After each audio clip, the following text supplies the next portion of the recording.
Bom dia, pastor, a paz do Senhor. Bom dia, paz do Senhor, tudo bem? Tudo bem. Pastor, nos fale um pouquinho como foi o início da sua vida espiritual, né? O senhor se converteu há 54 anos atrás. Como é que foi esse seu encontro com Jesus? Há 54 anos atrás, foi precisamente pelos anos de 1958, quando pela primeira vez entrei num templo evangélico, eu e toda a minha família. Inclusive quem nos ganhou para o Senhor Jesus foi um tio meu de saudosa memória, né? Ele nos evangelizou quando ainda estávamos no interior de São Paulo, e a gente nunca tinha ouvido falar sobre evangelho, era completamente ignorantes a respeito, né? Mas aquelas palavras foram penetrando na minha mente, no meu coração, e aquilo foi falando muito alto. E posteriormente mudamos para São Paulo. Eu tinha na época mais ou menos acho que 12, 13 anos talvez. E ele nos levou para a igreja. Foi quando pela primeira vez ouvimos a palavra de Deus, o Evangelho. E aceitamos o Senhor Jesus como Salvador, e até então a gente está neste caminho permanecendo. E até aqui o Senhor nos ajudado. Até aqui Ele tem nos ajudado. O senhor hoje em dia é um cantor bem conhecido aqui no nosso país. Queria que o senhor falasse como foi que a música entrou na sua vida. Como foi que o senhor sentiu o chamado de Deus para sair louvando? Olha, filha, a música, ela começou, porque é o seguinte, desde que a gente era assim, tudo meninada, tudo crianças, os meus pais, eles eram... Lá no interior se dizia cantadores, né? Não tinha nada desse negócio de cantores, não. Eles eram cantadores de romaria, essas coisas, e aquilo foi penetrando na nossa mente, no nosso coração, e a gente já veio com isso no sangue. Então, quando aceitei Jesus, já comecei a escrever os primeiros hinos, ainda mesmo muito sem experiência de nada, mas comecei a escrever os primeiros rascunhos, e a gente já começou a cantar na igreja, com muito apoio do nosso pastor de saudosa memória, nossos pastores, que foi o pastor Pedro Fidelis, pastor José Marcos, sobrinho, eles nos davam muito apoio, e a gente foi iniciando. Agora, a partir do ano de 1970, é que veio a primeira gravação. Aí veio o primeiro long play, na época chamado long play. Então eu todo entusiasmado, poxa, eu vou gravar, mas não tinha experiência de nada. Como hoje ainda não tenho muita experiência, mas pelo menos melhorei um pouquinho, né? E fiz o primeiro long play, então começou-se. A gente ingressou num conjunto chamado Caravana Paz e Amor ali em São Paulo, em Santo André, mais precisamente, e começou-se o nome, então, da gente ainda aparecer no cenário, alguns programas de rádios, divulgação e tal, e logo surgiu a segunda oportunidade para uma nova gravação. Então, desde então a gente não parou, né? São quantos álbuns ao total, quantos trabalhos, e qual o que mais marca a sua vida? Hoje eu estou fazendo o 45º trabalho. Então são 45 lançamentos, lógico, incluindo os discos de vinil, depois com o CD, né? Lá pelas décadas de 74, o hino que eu gravei pela primeira vez, que impactou, começou a acontecer, foi no chamado Servo Fiel, ou mais precisamente no Muito Te Colocarei, que é um hino que chegou a ser até executado em programas sertanejos. Foi um hino que até hoje é muito solicitado também, embora eu não o cante muito.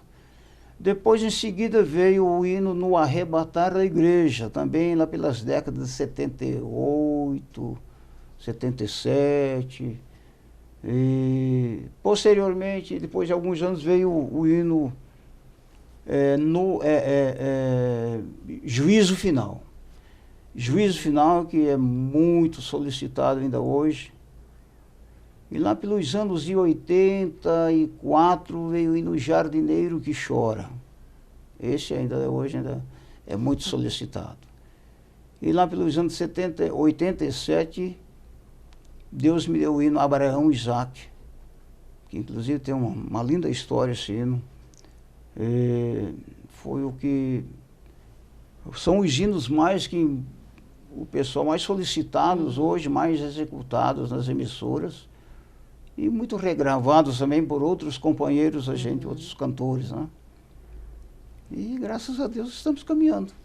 Estamos caminhando. O senhor também é compositor. Eu queria saber do senhor quantas composições o senhor já fez e como é que nasce, como é que surge a inspiração para compor um hino? Hoje eu não tenho tantas composições, né? Mas pelos meus cálculos, mais ou menos, o que eu tenho registrado em casa são 1017 hinos. São 1017 hinos. Agora, os hinos que o Espírito Santo de Deus me concede, ele tem... A maioria deles tem uma história, porque não é assim, às vezes, da noite para o dia que se compõe. Há aqueles hinos, como foi no tempo do Senhor Jesus. As curas tinham curas prolongadas, tinham curas rápidas, não é? Milagres que aconteciam assim rápida, como foi o caso aquele do cego, do paralítico, que o paralítico encontrou-se com Jesus e disse: se quiser, pode me tornar limpo. Jesus, quero ser limpo. Então foi rapidinho. Mas tem outros que foram processos mais longos. Então os hinos, para mim, tem sido a mesma coisa. Quando eu recebo a graça, a inspiração, então eu começo a trabalhar, porque normalmente eu colho experiências, temas importantes para cânticos através de mensagens. Por isso que eu sou amante da palavra. Né? Eu sou amante da palavra, porque sempre o Espírito Santo de Deus me concede algum tema daquela mensagem e eu ali escrevo para não esquecer. E quando Deus me dá condições, me abre a porta da graça para escrever, então eu começo a trabalhar aquele tema. E então fica o hino pronto. E o Abraão e Isaac, ele tem uma história bonita, porque o Abraão e Isaac, ele há alguns anos, bem antes, lá pelos idos de 85, 86, eu ouvi alguns hinos, ou pouquíssimos hinos, sobre a vida de Abraão, de Isaac. E eu senti, meu Deus, eu preciso escrever algo, um hino, compor um hino sobre a vida de Abraão e Isaac, mas eu quero algo também lá do profundo, algo que venha sensibilizar o ouvinte. Mas aqui não foi da noite para o dia, não. Isso foi passando o seu tempo, mas eu sempre preocupado. Mas um dia o Espírito Santo de Deus me fez, como que passando na minha mente uma fita, um filme. Eu imaginei então Abraão caminhando, cabisbaixo, apoiando-se com seu bastão, não é? Imaginei Isaac atrás, com a lenha. Então aquilo foi falando comigo, e eu comecei então a escrevendo os primeiros versos. Daí o Espírito Santo de Deus me levou até Moriá, de lá ele me levou até o Calvário, e ficou indo Abraão e Isaac pronto, e até hoje tem sido uma grande bênção. É um dos hinos muito solicitado, e eu glorifico a Deus tudo por isso. O senhor poderia cantar um trechinho dele para a gente? Cabisbaixo e pensativo ele vai, é normal os sentimentos de um bom pai, segue adiante, e por aí vai. O senhor já viajou muito pelo país, né, pelo Brasil, divulgando o seu trabalho. O senhor esperava que houvesse essa dimensão do seu trabalho? Na verdade, eu não esperava tanto assim. Mas então superou as minhas expectativas, porque isto tudo eu considero como muitas misericórdias de Deus para com a minha vida. Então eu tenho ouvido muitos testemunhos também, experiências de irmãos que foram transformados, com quem o hino falou muito, e pessoas que estavam afastadas, voltaram para a casa do Senhor. Quer dizer, curas aconteceram através desses cânticos. Então, tudo isso Eu glorifico a Deus porque são as misericórdias dele para com a minha vida, né? São as misericórdias dele para com as nossas vidas, né? Porque, como diz aí em Lamentações 3:22, que se não fossem as misericórdias de Deus, quem seríamos nós, não é? Então, tudo são a bondade de Deus para com a gente. Moço, muito obrigada pela sua participação aqui conosco. E eu gostaria de pedir mais um trechinho para a gente encerrar essa entrevista. Pode ser? Um e dois hinos bem conhecidos, muito solicitado, é o hino Jardineiro que Chora.